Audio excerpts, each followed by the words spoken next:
My name is Patrick J. McGinnis, and I coined the term FOMO. That's short for fear of missing out, and it's why some people end up following the crowd. But we're not like them. We're part of a new species that isn't afraid to do things differently. I call us FOMO Sapiens. And this is the show where you'll meet people like us, phenomenal FOMO Sapiens, to learn how they find the courage and the ideas to live exceptional lives. FOMO. FOMO. Welcome to another episode of FOMO Sapiens, the show for people who don't just follow the crowd, but instead take their own path to success in business and in life. I am your host, Patrick J. McGinnis, venture capitalist by day, author and podcaster by night, and as you know, FOMO Sapiens 24/7. Today we're going to be talking about inflection points, specifically how to navigate life's inflection points. And what happened is this. I was at a dinner last summer. I sat next to this woman and I was like telling her, I was kind of getting advice, I guess. Like, I'm thinking about this and that and what should I do about this and that. And she started giving me advice and she said, just read my friend Matt's book. It's this really great book. It's called Inflection Points. And I thought, okay, fine. I bought it on Amazon. I started reading it and I liked it a lot. And then I was randomly introduced to Matt months later from a completely different context. And I said, oh, you're the Inflection Points guy. You got to come on FOMO Sapiens. And so he came by the show to talk about his book and his work as a coach. And it's a really good conversation. Now, let me tell you a little bit more about Matt Spielman, the author of this book. Now, Matt is the Chief Performance Officer and Head Coach of Inflection Point Partners, an organizational, career, and executive coaching firm. He combines decades of senior experience as an executive, along with extensive training. He's trained at Columbia University in the coaching program, and he's also a national board certified health and wellness coach. Interesting. Matt received his MBA from Harvard Business School and a BA from Columbia University, where he earned national honors as a varsity baseball player. And what you're going to learn in this episode is, first of all, Matt's journey from executive to coach and sort of why he did that and where his head is at on that and how he sort of has framed up this next stage of his career to work with people to get the most out of what they do. He's also going to talk about the GPS, which he developed as his game plan system. And in fact, he is giving all of you guys for free all the stuff in the book. So if you go to a website, it is www.theinflectionpointsbook.com. You can get all these materials that we talk about. There's this purpose puzzle, achieve model, game plan template, sources, drains, exercise. We're going to talk about all this stuff or many of the things in the interview. So go check that out. Now, as you know, I always have a small ask, and the small ask is go check out my brand spanking new Substack. It's nice. It's once a month. It gives you kind of my hot take on things. I do those on FOMO Mondays, but I just have a lot of hot takes to share with you. And I love to look at the current events in the world, riff on what we're seeing, tie it back into the pod, share what's going on in my life in the world of FOMO Sapiens and all that sort of stuff. It is brief. I promise I will not overwhelm you, but it is caloric with healthy calories. So go check that out. You can go to patrickjmcginnis.substack.com, sign up, check it out, give me feedback. I always want to hear your feedback. Go check it out, and I appreciate you doing that. And maybe even forward it to somebody. I don't know. I'm feeling crazy today. A lot to ask for, but go check it out. All right. And now on to the interview. So I started my interview with Matt the same way I start all my interviews, as you well know, with this question. What's a formative decision you've had to make to get to where you are today? It's definitely the transition from executive to executive coach. I was a C-level executive. I was 43 years old. I was a chief marketing officer. I'd been a chief revenue officer and other senior level positions. And myself and my peers were all developing in our careers and taking on larger responsibilities and dynamic companies. And here I am. I make this move. I raise my hand to go back to school for about a year, learn executive and organizational coaching, and launch at age 44 this executive and performance coaching firm. So that transition was definitely what I would call a key inflection point in my career, and one that I took very seriously. And it was a bit of moving right when so many people were moving left or going straight. Yeah. Yeah. And people think that's what I like about the story is you started in your 40s. The old sort of trope is like entrepreneurs are all like 22. And obviously you'd had a very good career in lots of important jobs, But to do something purely entrepreneurial in your 40s, lots of people do this. It's just like nobody talks about it, right? Yeah. And people, they don't talk about what they do talk about is they weren't shy in saying, "Hey, Matt, what are you doing?" kind of. And isn't that a little bit scary for you? Are you a little bit nervous? And I said, yeah, I mean, this is definitely, a concern of mine. I've done the research. I think I know the direction that I'm headed, but the real fear was that I didn't do it. And I would have at 53 said, you know what? I think I missed the last 10 years, and I would have been able to potentially build a practice and build a client base, et cetera. So the real fear was that I didn't do it. Yeah. So in your new book, Inflection Points, which is, by the way, we'll talk about it more, but an excellent read. I super enjoyed it.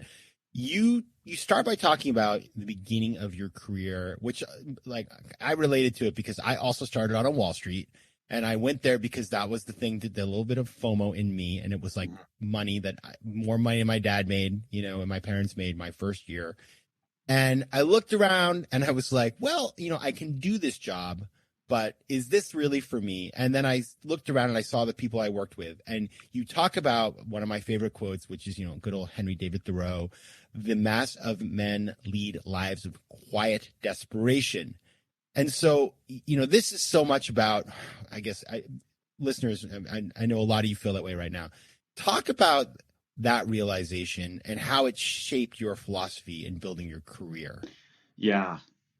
I was on the fixed income trading floor, and it was a dynamic, exciting, frenetic environment. And a couple of years in, I kind of figured things out a little bit, and I began to look around. And there was a small percentage of people who were in their element. They were in the zone. They were energized by what it is they were doing. They voraciously read Barron's on the weekends. They had some of them had Bloomberg terminals at home when there were sort of Bloomberg terminals. And however, most of the people there, I sort of witnessed as walking around a little bit like zombies, as I talk about in the book, and really hoping for and looking forward to check day. You probably remember check day. Check day is a big day. Yes, And very, very well. And they're probably pretty excited on check day. And actually some years that they actually weren't excited, which is 364 days of building up to something that they weren't excited for or weren't excited by the result. And I said to myself in some form or fashion, I said, this is not enough. Like, this is not good enough for you. And I want to be those people who are reading, learning, engaging, studying on the weekends. And so I made a big decision, which could have made the initial moment answer to your question of deciding to go to graduate school, take out loans, pay for that, versus staying there and having a really wonderful career on paper and success as many people define it. But that wasn't enough. That wasn't enough for me. Why do you think? I mean, you see, you've been through this, and like I went through that too, and a lot of people who are listening to FOMO Sapiens have been through that because like this is a place where people don't just follow the path, right? We don't just like succumb to our FOMO, to the bright shining objects, but so many people do walk around like zombies. And by the way, in very prestigious jobs. Absolutely. But like go stand out front of JP Morgan and see how much people are fired up. Like what is the driving, the root cause of that kind of thing? So I have something that your listeners can do that could potentially identify kind of signals that could, identify where that energy is. And it is just that it's called the sources and drains of energy exercise. And while I formalized it now and I branded it now, and it's essentially taking out a sheet of paper and drawing a line down the middle. On the left-hand side of the page, it's your sources of energy. And on the right-hand side of the page, it's your drains of energy. I did it in an informal way when I was walking the floor and the fixed income trading floor and other times in my life so I did an inventory of when did I feel in the flow, alive, when time stood still, energized, excited, engaged. And I would write it down.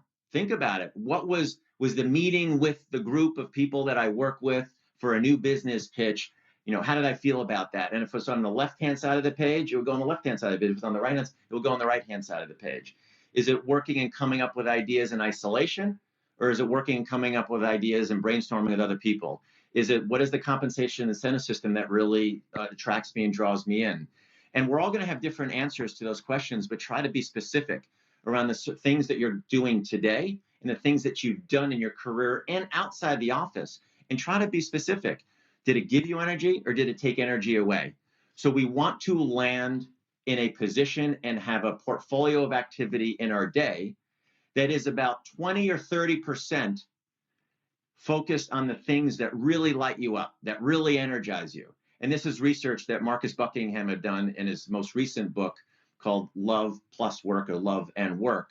And he talks about these things that light you up. These are your red threads. We don't need 100% of our day to be the red threads, or the things that really are aligned with what kind of, brings us out and brings us alive, that we're passionate about, but about 20 or 30%. And that's what I informally did many years ago at Morgan Stanley prior to going to graduate school. FOMO. FOMO. Okay, so Matt, what I love is that you just talked about Marcus Buckingham. He came on and talked about that exact concept last season. So everybody go check out that episode. But what it also made me think about is my own journey, because I remember we both went to Harvard Business School, and I remember being there, and I was convinced that I had to be a hedge fund manager because that was the thing to do. And there was the head of career services, Dr. Timothy Butler, had us do this. You remember him? He had me do this, all of us do a visualization exercise. And I know you use visualization in your work. And I tried to, and he was like, visualize a perfect day in your life. And there was nothing in that day that had me at a hedge fund. There was nothing. And I remember there's this moment where I was like, I have to get real with myself about what lights me up and what doesn't. And there is nothing, I mean, it's a great career that I will never be happy in. And so that was always, I go back to that so many times, because what you've just talked about, of figuring out what gives you energy and what drains energy from you, it's such a basic exercise that nobody does. So you're right. And some of the questions that people may ask themselves are big. They're live wires sort of on the ground, and it could become paralytic in nature, as what's my purpose? What's my mission? And instead, we can all follow the energy. We can all follow. We know how we felt in a particular moment. We know how we feel in a particular moment. Sometimes we can't always put words to it, but we can definitely follow the energy. Quick note on Dr. Tim Butler. He is a treasure at the institution. And I have the good fortune of being on Harvard Business School's Career and Professional Development Group. And I work very closely with him and all the colleagues in the Career Center. And we have conversations like this. The other thing, as you may remember, there's a first-year class that's required. It's called Leadership and Organizational Behavior. Yeah.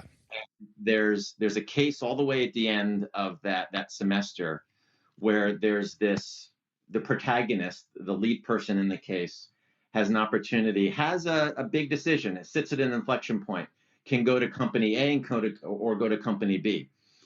And I remember this very vividly, where company A was a little bit more of the prestige, a little bit more money, and the sentiment in the class was that this person should go to company A.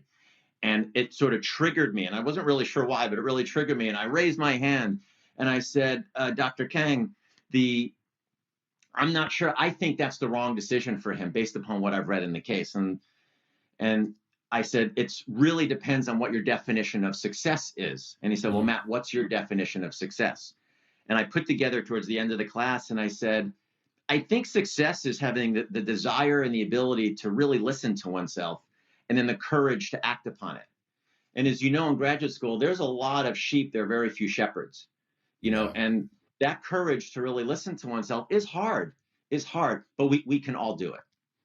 I love that. And everybody, Dr. Butler has written a book called Getting Unstuck that I read years ago. So if you like what you heard about him, go check that out. Now, let's talk about your approach. Before we get into the specifics, because we're going to get some nuggets of the way that you work with people and the methodology that you have developed. But I just want you to describe, like, how would you describe in your own words what you do today? I am a partner to people who want to get the most out of every day. And it is very much, I think, that partner, the co-creation, the symbiotic relationship is very much how I would characterize it. Mm-hmm. Almost think about this. If you are my client, and I don't really call you a client, you're my partner, right? You are in the driver's seat. Your hands are on the wheel. Your foot, hopefully, on the gas and brake. There's a clutch, hopefully involved. That's kind of cool. And you would use your left foot for that. I'm in the passenger seat. We're going on a road trip. And it's not a road trip that I'm going to pop in, every 50 miles or 100 miles. We're on this road trip. We're going to drive from point A to point B, 400 miles, 500 miles, 600 miles. We're going on a road trip. And we have each other for a period of time. So we don't do anything by the hour. We do it by a period of like 3 months, 6 months, a year, whatever that case may be in that instance. You are determining the coordinates that you're going to plug into the GPS through conversation with me and through this process that I've created called the game plan system, or GPS. And that double entendre is certainly intentional, because we're going to plug that in on our road trip, plug it into the maps, and it's going to take us to where you want to go. And in life, there's a recognition that there's going to be traffic, if we stick with the metaphor, accidents along the way, construction. And what does the GPS do? We keep our eye on the destination, and it routes us most efficiently, towards that end, that desired end that we want. In order to identify the coordinates, we do have a process of, there's qualitative information that we gather. There's some quantitative information through assessments that we gather. We really want to establish where we are, where that parked car is, or in the driveway before we leave. And we frame it very much through your eyes, your values, what you want, what means something to you, and getting back to what we were talking about before, what energizes you and what lights you up. It's not what I think you should do. We have a big discussion around, Patrick, what you could do right now that would mean most to you, not what you should do. That you should be a hedge fund manager, we do away with that stuff. That comes out through when I'm sitting in the passenger seat and we're sitting in the driveway before we start driving, we will sort of try to chip away at the marble to get at what it is that you really want to identify, visualize, and drive towards. Yeah, this is not an autonomous vehicle. This is a vehicle that you got to drive. I like that a lot. And talk about one thing that when I read the book vibed with me, and I think a lot of people who are listening, because we love positive psychology on this show, and we talk about it a lot.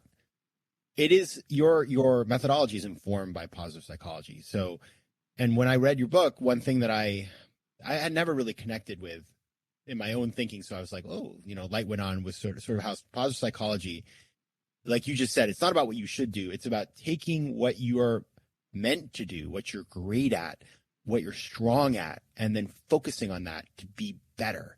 So, talk about that, how you came to that realization. Like, where did that come from in your own work? Through all of the series of trainings, that decision 7 years ago to go back to school. I also went, that was the Columbia University coaching program. I studied at Duke's Medical School to become a board certified health and wellness coach. I took positive psychology classes, and that informed the approach.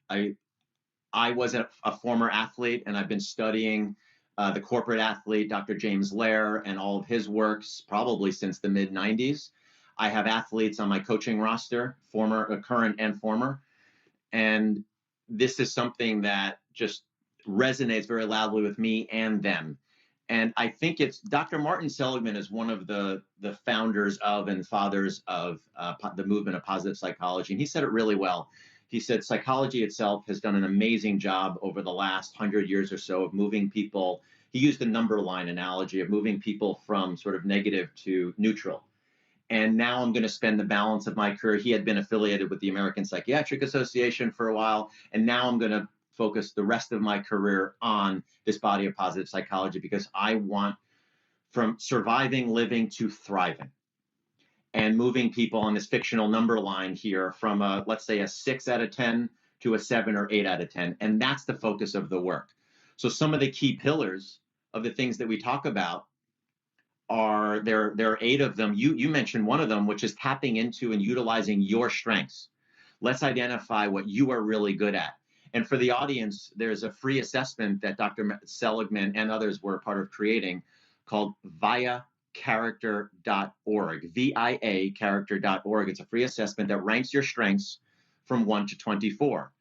And the top 5 strengths are called your signature strengths. And the more we use your signature strengths, the more fulfilled, energized, happy you'll be, and likely the better outcomes that will result. So that's one of the key pillars. And we talk about things as phrasing things in the affirmative, celebrating success, surrounding yourself with experts, sharing your goals in writing with others, focus and prioritization, not on 30 or 40 things, but on 3 or 4 things. And then the maniacal focus on the laser focus on winning every single day. What I think, is so important to note here is, like, 5 years ago, if I had heard about this stuff, I would have been like, oh, who broke into the Hallmark factory, right? But what I've learned, and what I think is so important and everybody needs to know, is this isn't like woo-woo hopes and dreams. This is evidence-based methodologies that people have studied. And, the reason why it's so powerful is because the work has been done. And so you can believe in it. And that is one of the main reasons why I set out and wrote a peer-reviewed paper going back to 1950, a thesis on goal setting with best practices in goal setting theory. And I felt like the traditional approach of SMART goals, your audience probably is familiar with SMART, the acronym, that I felt it wasn't as smart as it could be. And a couple of the ads that I made in the revised acronym was ACHIEVE, ACHIEVE, ACHIEVE. We're working on my spelling.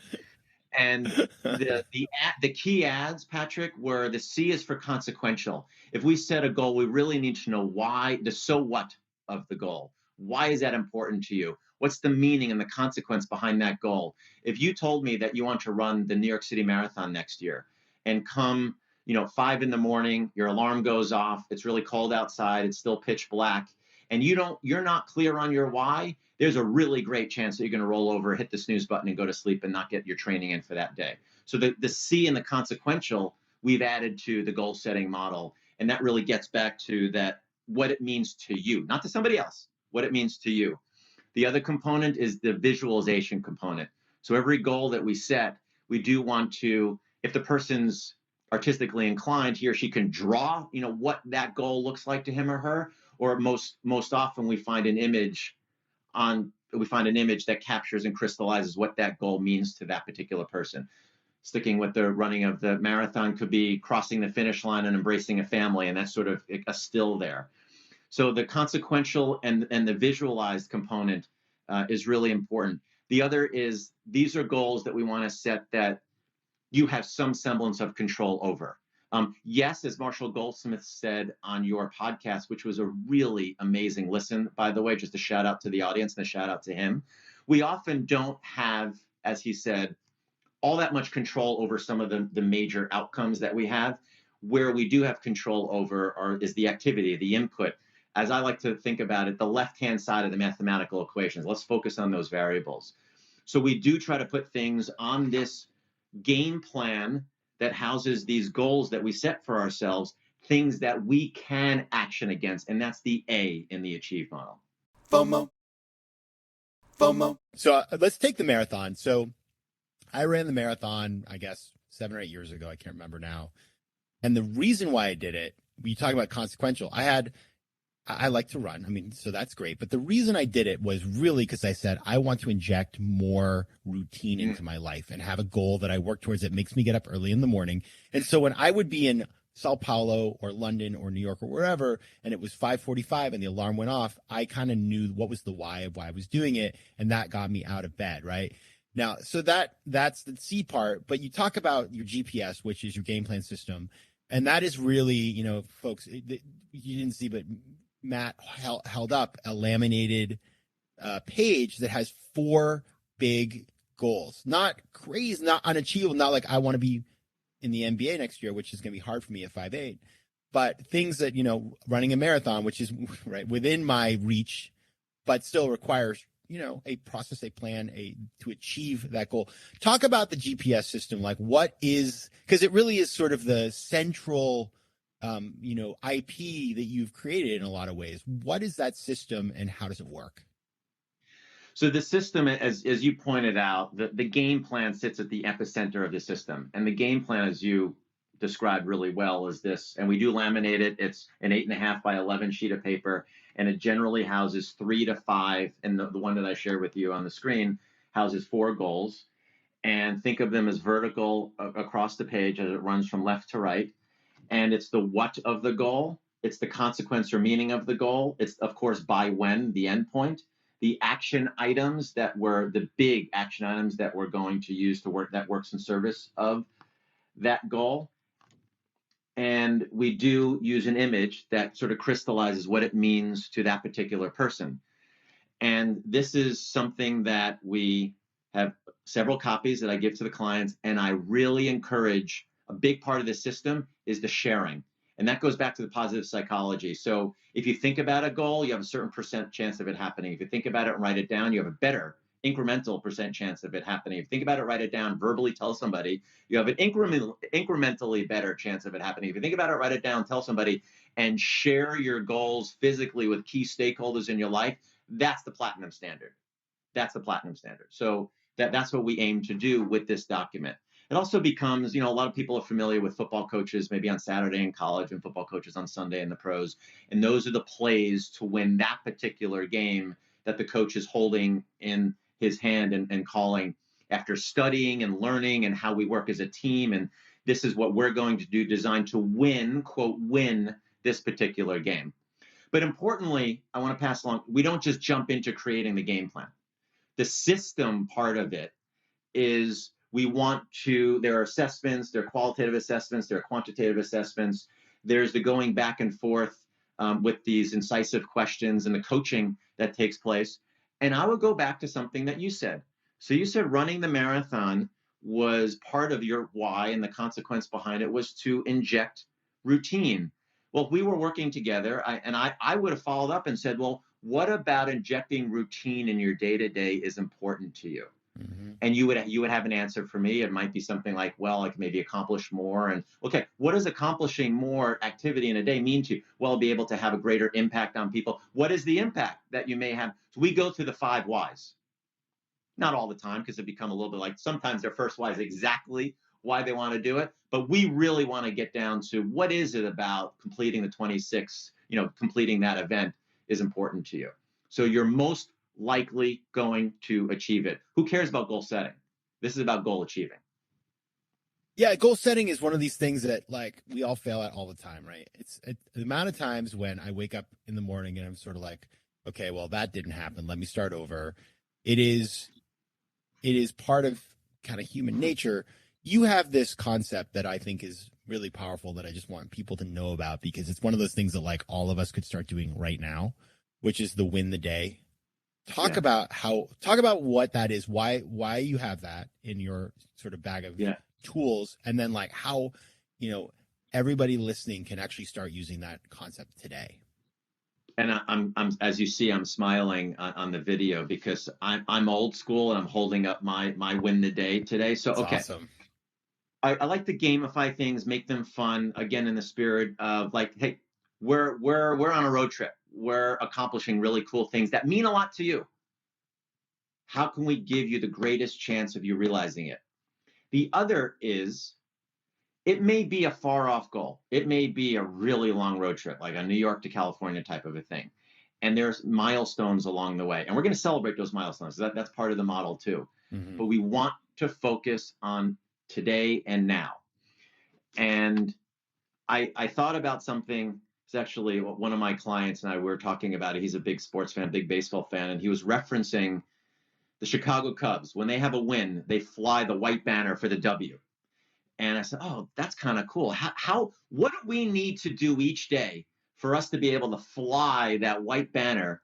And we know that the part that we can control is today and what we do and the actions that we take to some extent. There's sometimes that things happen that we have to divert from our plan, and that happens. But it's 3 to, I might give you 4. Definitely not 6, not 7, not 8, not 30. No. Accomplishing 3 or 4 things out of a list of 30 can be really dispiriting. So we want to move away from that. We want this to be empowering. What are the 3 or 4 things you can do today that work in service of your goals that are either starting, continuing, or completing, recognizing that we don't always complete things in a day. And I'm a bit old school where on an index card, I kind of write down this one I'm looking at right now from the other day is 3. And I'm going to go through it. These are my rocks. These are my pillars today. And it's all aligned with the 4 goals that I've set for myself for this particular component of the year. I personally I do 2 game plans a year where it has 4 goals each.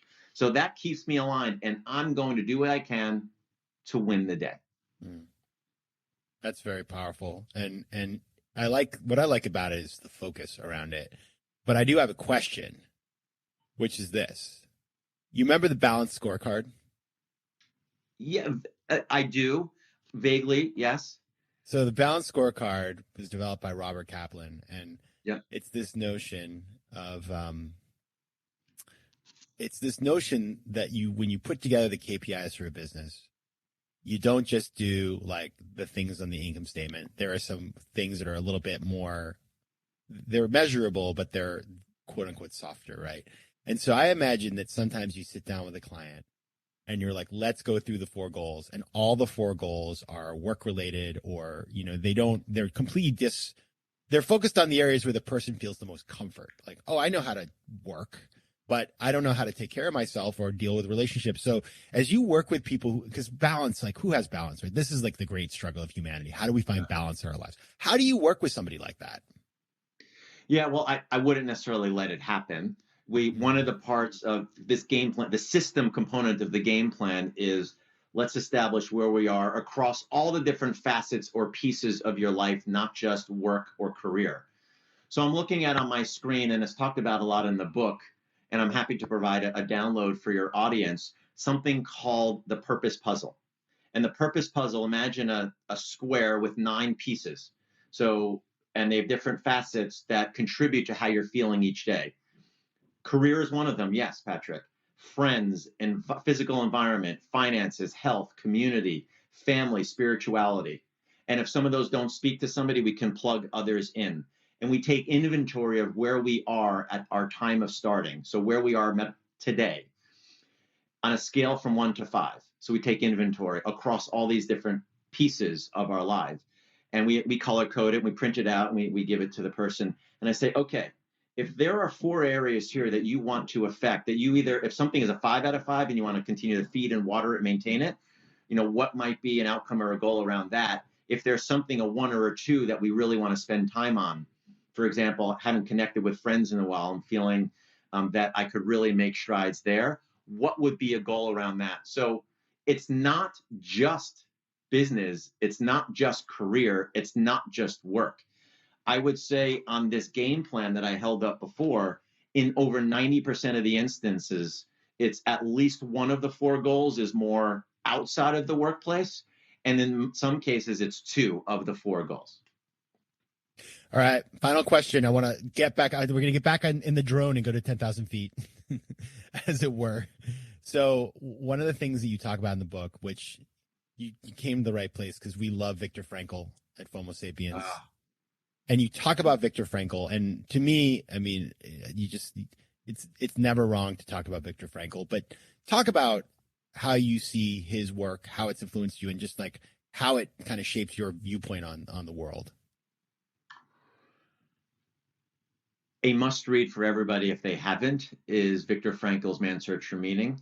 And I'd read it multiple times. I'd also listen to it. It's sort of that I've done that, and I sort of took it in a slightly different way. But this could be a multi-hour discussion, but I'm going to focus on 2. Mm-hmm. And I was hoping that you would ask me about Viktor Frankl. So one is that the importance of understanding the why, understanding the consequence and the reason and the so what, and spending the time really thinking about why we're doing something. And he paraphrases Nietzsche where he says in the book, he who has a why can get through almost any how. Now, he took it to the ultimate extreme. He recognized he was in for those who are not familiar, he was in the concentration camp at Auschwitz for several years. And he internalized that he had a choice of how he felt. And he kept his eye on his prize, which was, I'm going to be reunited with my why, is going to be reunited with my wife, and I'm going to reproduce the manuscript that I no longer have with me.